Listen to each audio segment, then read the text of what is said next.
Morning లేసి చూస్తే ఇంట్లో అన్నం మిగిలిపోయింది. ఏం చేయాలని ఆలోచిస్తుంటే అమ్మ రెసిపీ గుర్తొచ్చింది. అదేనండి అన్నంతో వడియాలు. చిన్నప్పటి నుంచి అమ్మ అన్ని రకాల వడియాలు పడుతుంది. అందులో ఈ అన్నం వడియాలు ఒకటి. అన్నాన్ని మాత్రం అస్సలు వేస్ట్ చేయదు. అందుకని నేను కూడా చేద్దామని ఫిక్స్ అయిపోయాను. దానికి ఏం కావాలంటే కొంచెం అల్లము, పచ్చిమిర్చి తీసుకొని మిక్సీ జార్‌లో వేసుకొని మంచిగా మిక్సీ పట్టేసుకోవాలి. అందులోనే కొద్దిగా అన్నము, జీలకర్ర, ఉప్పు, కారం తగినంత వేసుకొని మంచిగా గ్రైండ్ చేసుకోవాలనమాట.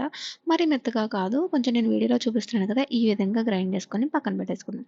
తర్వాత ఒక పేపర్ తీసుకోవాలి. నేను ఒక కవర్ తీసుకున్నాను. సో, ఆ కవర్ మీద నేను చూపిస్తున్నాను చూసారా? ఈ విధంగా నేను మొత్తం వడియాలు పట్టేసాననమాట.